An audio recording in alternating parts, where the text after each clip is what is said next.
warahmatullahi wabarakatuh. Yang terhormat penguji UKIN, perkenalkan nama saya Siti Latifah SPD. Saya adalah mahasiswa PPG dalam jabatan kategori 1 tahap 3 Kemenak Universitas Negeri Malang. Pada hari ini, Selasa 13 Desember tahun 2022, saya akan melaksanakan praktek pembelajaran UKIN pada materi Hukum Archimedes di kelas 8 MTS Muhammadiyah Mandi, Kabupaten Wonosobo, Provinsi Jawa Tengah.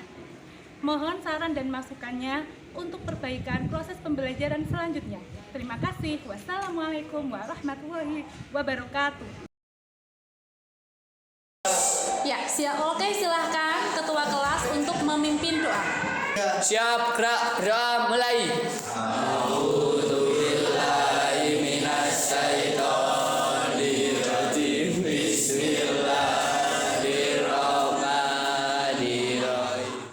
Assalamualaikum warahmatullahi wabarakatuh. Waalaikumsalam warahmatullahi wabarakatuh. Gimana kabarnya hari ini? Alhamdulillah, luar biasa. Allahu Akbar. Yes. Ada yang izin tidak masuk hari ini? Siapa yang masuk? Rami, Oh, Rani sama kamu nggak masuk. Pada materi sebelumnya, kita mempelajari tentang apa ya? Tekanan pada zat cair. Masih ingat semua ya? Sip. Tekanan pada zat cair itu rumusnya apa? ρGH. Jadi tekanan hidrostatis sama dengan ρGH. Supaya kita mudah menghafal, kemarin kita singkat dengan sebutan apa? Oke ya, jadi kan gampang mengingat ya. ρGH. Sehingga semakin dalam suatu zat cair, maka semakin besar atau kecil tekanan hidrostatisnya? Semakin besar. Oh siap, berarti kita lanjut ya. Untuk pada pertemuan hari ini kita akan mempelajari tentang hukum Archimedes. Ya, hukum Archimedes. Untuk lebih jelasnya kita amati dulu video berikut ya. Pada pertemuan hari ini, kita akan mempelajari tentang hukum Archimedes. Sesuai dengan kompetensi dasarnya, yaitu menjelaskan tekanan zat dan penerapannya dalam kehidupan sehari-hari, termasuk tekanan darah, osmosis, dan kapilaritas jaringan akut pada tumbuhan. Yang kedua, menyajikan data hasil percobaan untuk menyelidiki tekanan zat cair pada kedalaman tertentu, gaya apung, dan kapilaritas, misalnya dalam batang tumbuhan. Nah, sebelum kita mempelajari tentang hukum Archimedes lebih lanjut, yuk kita berkenalan dulu dengan hukum Archimedes.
Jauh sebelum ditemukannya hukum Archimedes, Allah Subhanahu wa taala telah berfirman dalam Al-Qur'an surah Asy-Syura ayat 32.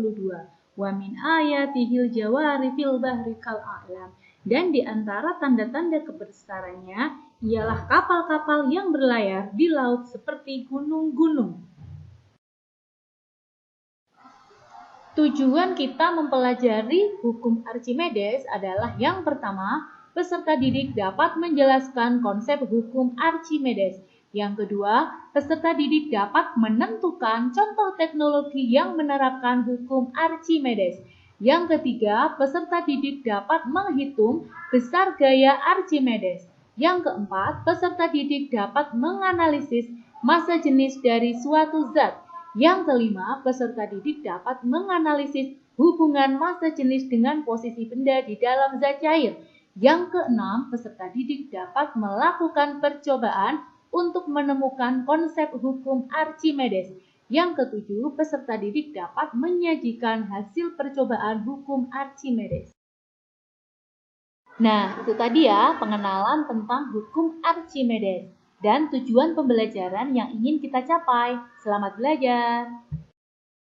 Oke, jadi kegiatan yang akan kita lakukan pada pagi hari ini adalah kita yang pertama akan melakukan sebuah eksperimen tentang hukum Archimedes. Kemudian nanti kalian akan Bu Iva kelompokkan menjadi beberapa kelompok. Satu kelompok isinya 4-5 orang. Ya, jadi nanti masing-masing kelompok akan bekerja melakukan eksperimen tentang hukum Archimedes. Kemudian kalian juga akan melakukan presentasi ya. Nanti presentasi kalian silahkan kamu bertanya, silahkan dari kelompok yang lain dimaksimalkan. Presentasi dari kelompok satu mungkin banyak kekurangan, mungkin kamu ada sesuatu yang ingin ditanyakan, silahkan. Nanti sistem penilaiannya itu tidak hanya nilai pretest dan post-test saja ya, tetapi nilai keaktifan ya, keaktifan kamu selama melakukan eksperimen. Jadi dalam satu kelompok itu Bu Iva akan mengamati siapa yang kerja, siapa yang malah main gitu ya. Kemudian selain itu juga akan dinilai sikapnya ya, sikapnya, kemudian hasil dari eksperimennya itu ya. Nanti ya setelah kalian presentasi nanti kita akan bareng-bareng membuat kesimpulan. Jelas ya? Ada pertanyaan? Oke, jelas. Sebelum kita melanjutkan pembelajaran pada pagi hari ini, Bu Iva pengen tahu seberapa sih kemampuan kalian tentang pemahaman kalian tentang hukum Archimedes. Jadi Bu Iva akan memberikan soal pretest ya. Semuanya sudah membawa HP? Silakan HP-nya dikeluarkan ya. Ya, Bu Iva akan mengirimkan soal pretest melalui Google Form. Silahkan kamu kerjakan. Bu Iva kasih waktu 10 menit ya untuk mengerjakan soal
Oke, semuanya sudah berkumpul ya dari kelompoknya masing-masing.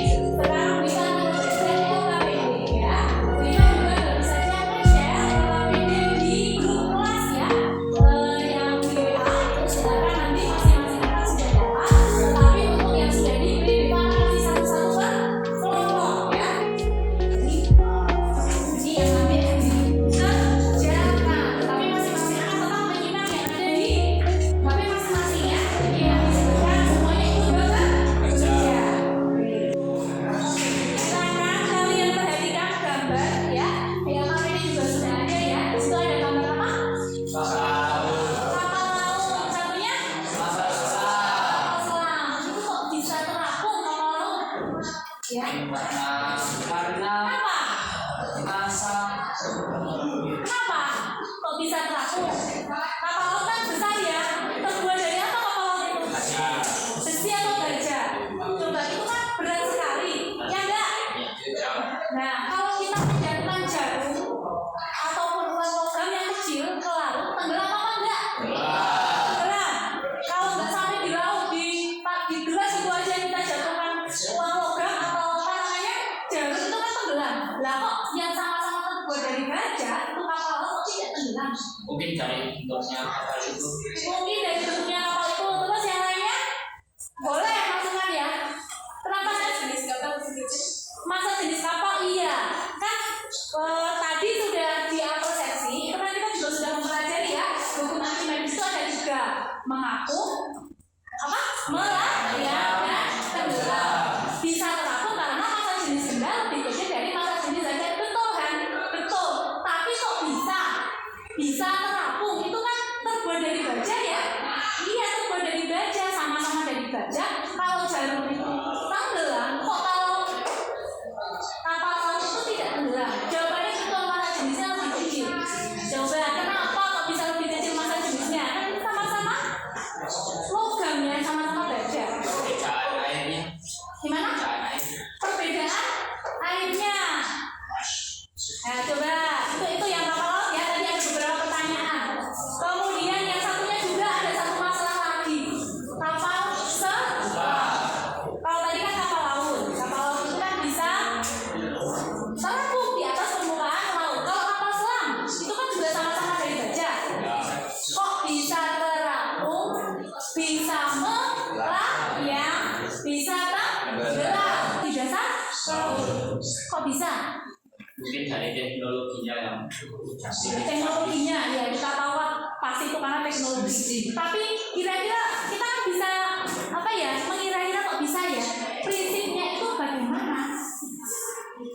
Itu penerapan hukum Archimedes. Iya jelas itu tadi penerapan dari hukum Archimedes kan kapal laut, kapal selam. Tetapi dia kan bisa terapung, bisa melayang, bisa tenggelam. Tadi juga benar bisa terapung karena masa jenis benda lebih kecil dari masa jenis zat cair. Tadi masih pertanyaannya belum kita selesaikan ya untuk kapal laut ya. Sudah ada lagi kapal selam ini. Dia itu kok bisa terapung, melayang dan tenggelam? Siapa? Gimana yang bisa kira-kira? Gak apa-apa, masukan-masukan silakan. Ini akan kita pelajari hari ini ya. Tadi yang pertama kapal laut. Jelas masa jenisnya lebih kecil. Kalau kita lihat masa jenis baja dengan air kan lebih besar baja toh. Ya enggak? Makanya logam itu dimasukkan tenggelam. Tapi kalau kapal laut yang sangat besar kok malah tidak tenggelam. Tadi Lukas menyampaikan karena apa? Teknologi ya. Canggih. Sebelum teknologi yang canggih tadi menyampaikan apa ya Lukas ya? air yang berbeda. Karena bentuknya air pada air yang berbeda. Kapal kan tidak cuma di laut, bisa juga di danau kan? Coba di Telaga Menjer, ya enggak? Di Telaga Menjer itu kan juga ada kapal, tapi kapalnya itu tetap dari besi, ada ya yang dari besi ya. Tetap tidak tenggelam. Kenapa itu? Memiliki rongga. Gimana? Oh, memiliki rongga. Terus jelaskan ya, Kak, jelaskan. Di dalamnya ada rongganya sehingga bisa terapung. Kemudian ada lagi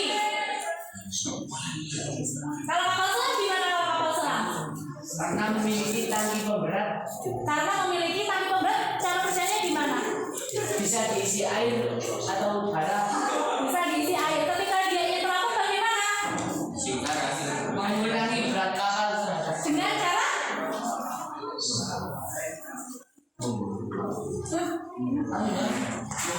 ya, kayak gitu. Oke, nggak apa-apa ya. Jadi nanti kita cari kajian literatur lagi ya. Kita akan pelajari itu kok bisa ya. Coba sekarang kita perhatikan juga video berikut ini ya. Tadi selain kapal laut sama kapal selam, ada juga lagi satu kasus lagi nih. Kita perhatikan video berikut. Anda kunjungi satu wisata ke negara Yordania.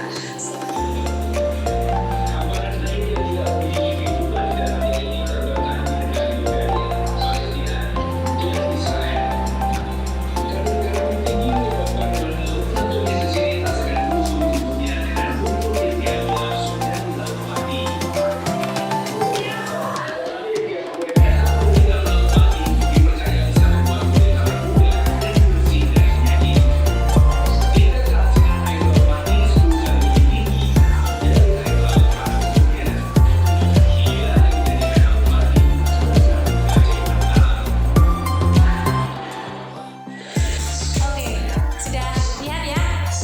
Itu orang pada berenang di mana tadi? Itu kok tidak tenggelam kenapa?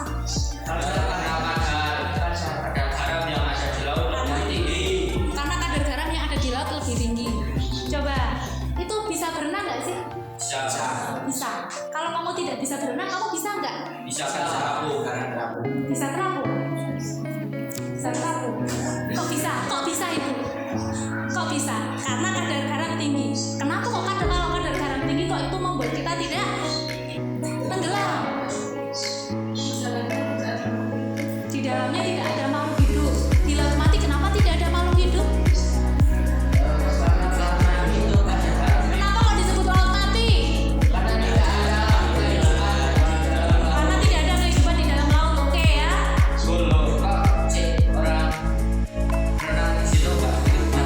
Nah sih ya. Kenapa orang di situ tidak hidup mati?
bahannya.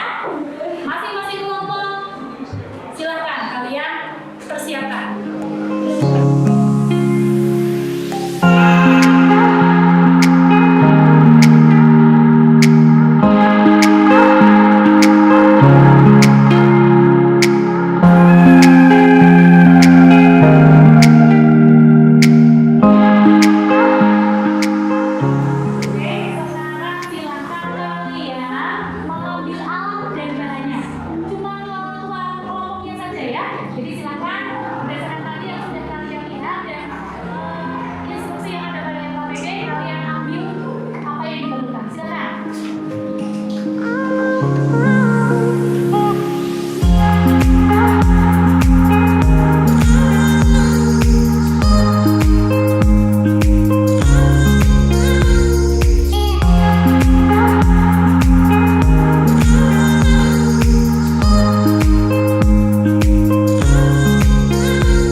sehingga laut tersebut lebih berat daripada zat cairnya. Kapal laut yang terbuat dari baja tidak tenggelam karena adanya ruang dan rongga membuat jenis kapal laut menjadi lebih kecil daripada massa jenis airnya. Sekian hasil presentasi dari kelompok 2. Mungkin ada yang mau bertanya dari kelompok 1 atau 3? Saya mau bertanya. Tadi kan sudah dijelaskan bahwa kapal laut tidak tenggelam karena adanya rongga udara. Tetapi yang saya bingungkan, kenapa uang logam yang sekecil itu dapat tenggelam? Karena uang logam itu kecil sehingga tidak memiliki rongga udara sehingga tenggelam. Sehingga massa jenisnya lebih besar daripada massa jenis air. Ya sudah. Mungkin itu saja yang bisa kami sampaikan. Kurang lebihnya mohon maaf. Wassalamualaikum warahmatullahi wabarakatuh. Kita berikan aplaus untuk teman kita ya. Bagus sekali. Kelompok 2, silakan untuk kelompok yang lain. Kelompok mana dulu? 1 atau 3 yang mau berinteraksi? Ya, silakan.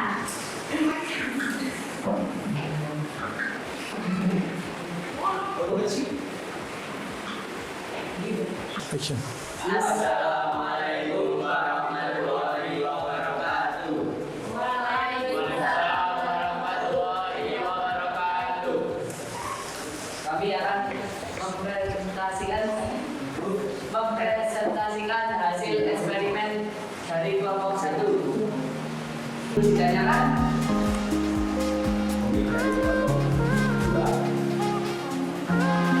Silakan dari kelompok yang lain ditanyakan.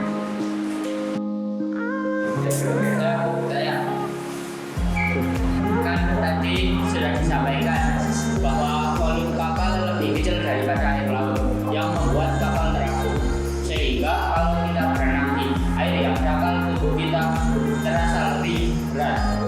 Begitu juga sebaliknya. Kesimpulannya begitu. Iya, betul sekali. Diibaratkan seperti saat kita berenang di kolam yang lebih dalam, itu tubuh kita akan terasa lebih ringan daripada di kolam yang dangkal. Oke. Mungkin cukup segitu saja dari kami. Kurang lebihnya mohon maaf. Kami akhiri. Wabillahi taufiq wal hidayah. Wassalamualaikum warahmatullahi wabarakatuh. Waalaikumsalam warahmatullahi wabarakatuh. Oke, sudah selesai kita presentasinya. Jadi dari kegiatan yang telah kita lakukan, coba kira-kira dari eksperimen yang telah kita lakukan, apa kesulitan yang kamu alami dari eksperimennya? Cobaannya mungkin silakan. Mungkin Sebelumnya ada yang tidak mau melayang. Kenapa kok tidak mau melayang? Apa? Yang keras. Garamnya garam. Garamnya kurang? Banyak. atau malah kurang berat gitu. Oh iya, jadi tadi ya, jadi Bu Iva juga sempat melihat berkeliling itu tadi ketika kita cuma memberikan 1 sendok garam, itu telurnya belum mau melayang. Terus apa yang kamu lakukan? Menambah. Menambahkan garam lagi sampai melayang. Kalau yang di pada air yang garamnya 3 sendok tadi sudah langsung terapung ya? Iya. Berarti yang pada air yang melayang itu tadi 1 sendoknya masih kurang ya, jadi kadar garamnya terlalu rendah sehingga perlu ditambahkan garam sehingga bisa melayang itu. Sehingga kamu sudah tahu ya kenapa kok ketika kita berenang di laut mati itu kan air sekali ya, kadar garamnya berapa kali lipat? 10. Iya, seperti tadi dari video yang sudah kita tonton itu kadar garamnya 10 kali lipat daripada air laut biasa, sehingga ya wajar kalau akhirnya kita kalau meskipun tidak bisa berenang, tubuh kita akan terapung. Tadi dari fenomena hasil percobaan kita ya, telurnya itu kan ketika kita masukkan ke dalam air yang tawar, itu dia akan kenapa? Lebih Besar. Masa jenis apa yang lebih besar? Masa jenis benda lebih besar daripada masa jenis cair. Kemudian ketika melayang Di tengah-tengah kenapa? Sama. Apa yang sama? Ketika kita apa? Tenggelam. Tenggelam lebih besar. Yang lebih besar itu massa jenis Bendanya. Oke ya, jadi itu hukum Archimedes. Semakin besar massa jenis benda, maka benda itu akan cenderung lebih mudah untuk Tenggelam. Itu. Oke, silakan LKPD-nya masih ya. Sudah dituliskan ya tadi kesimpulannya pada LKPD. Yuk sekarang beri semuanya dulu. Perhatikan dulunya ya. Kita buka dalam tepung 1. Go. Tepung 2. Wush. Tepung 3. Yes. Jelas? Oke, kita lihat dulu tepung 1. Tepung 2. Tepung 3. Yes. Tepung 1, 2, 3. Yes. Tepung 3, 2, 1. Yes. Push. Go. Tepung 2, 1, 3. Push. Go. Yes. Sudah semua? Oke, berarti kita kasih konsentrasi ya. Kita beri tepuk untuk kita semua. Silakan duduk kembali. Sesuai dengan apa yang tadi sudah kita sampaikan ya, di akhir pembelajaran kita akan melakukan post test ya. Silakan kalian keluarkan HP-nya. Wifa sudah membagikan linknya ya untuk soal post test. Silakan kalian kerjakan. Wifa beri waktu 10 menit. Oke? Silakan.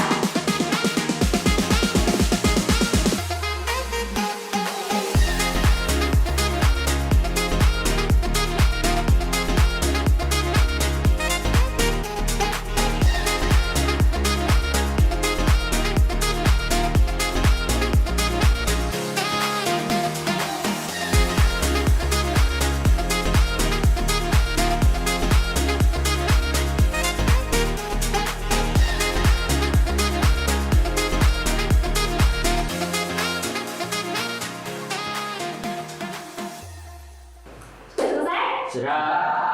Berapa nilainya? 100. 100. Siapa yang nilainya 100? 1, 2, 3, 4. Oke, yang 90? Saya. 1, 2, 3, 4, 5, 6. Oke, yang nilainya 80? 1, 2, 3. Berarti yang 70 nggak ada ya? Oke, alhamdulillah. Jadi semuanya sudah paham betul ya tentang hukum Archimedes. Kira-kira kalian gimana? Senang tidak dengan pembelajaran yang seperti ini? Senang. Senangnya kenapa? Pas praktek. Ketika praktek, oke, tidak monoton, tidak cerita saja ya. Ya. Oke, lebih suka yang mana ketika kamu disuruh dikasih tugas mengerjakan soal dengan yang kita praktek kayak ini? Sudah praktek. Suka praktek ya. Oke, besok kita perbanyak lagi praktek seperti ini ya. Ya. Supaya kamu lebih. Jadi untuk kesimpulannya, kalian tadi sudah membuat kesimpulan masing-masing ya saat presentasi ya. Ayo kita sekarang akan merangkum semuanya. Jadi sebagian besar kalian sudah betul ya memberikan kesimpulan tentang masalah yang tadi kita bahas ya. Yang pertama adalah ada kapal laut. Kenapa kok kapal laut itu bisa terapung di atas permukaan laut? Padahal kapal itu kan terbuat dari baja.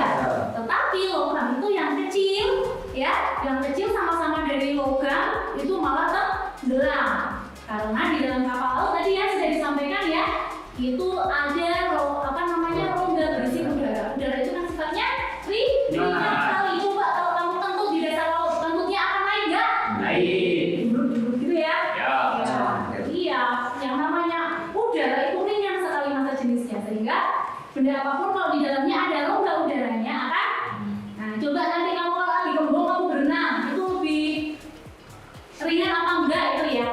Ya, kemudian yang kedua, kapal selam. Kapal selam itu bisa terapung, bisa melayang, bisa tenggelam. Tadi juga betul yang sudah disampaikan oleh kalian semua ya. Kalian sudah mencari informasi ya dengan googling tadi ya. Ya, betul sekali. Jadi kapal selam itu betul tadi kata Lukas. Punya teknologi yang membuat dia bisa terapung, melayang, dan tenggelam. Nah, teknologi itu prinsipnya apa sih? Ya itu hukum Archimedes. Jadi teknologinya itu di dalam badan kapal selam itu ada tangki berisi udara. Tangki itu bisa diisi air untuk kapal selam masuk ke dalam air. Ketika dia ingin terapung, dikosongkan supaya udara bisa masuk sehingga dia akan terapung. Ketika dia ingin melayang, diisi air secukupnya sampai dia melayang. Kalau dia ingin lepas landas turun sampai ke dasar laut, diisi penuh dengan air sehingga berat ya, sehingga dia akan tenggelam. Kemudian yang terakhir, kenapa kalau kita berenang di laut mati itu kok kita tidak tenggelam meskipun kita tidak bisa berenang? Tadi sudah disampaikan juga ya bahwa air laut mati khususnya ya itu kadar garamnya 10 kali lipat lebih tinggi daripada air laut biasa, sehingga air yang kandungan garamnya tinggi itu memiliki massa jenis yang tinggi pula, sehingga massa jenis badan kita menjadi lebih ringan daripada massa jenis air laut itu yang menyebabkan kita terapung. Tadi sudah kalian buktikan dengan hasil eksperimen yang telur dimasukkan ke dalam air yang ada garamnya dan yang tidak. Oke, ada pertanyaan? Sudah jelas ya? Oke, jelas. Alhamdulillah. Kemudian untuk pada pertemuan berikutnya kita masih akan membahas tentang tekanan ya. Kalau kemarin kan tekanan pada zat padat, zat cair dan hukum Archimedes. Untuk yang besok pertemuan berikutnya kita akan membahas tekanan darah pada manusia. Kita sama-sama tekanan darah ya. Oke, jadi untuk pertemuan kali ini kita cukupkan sampai di sini ya.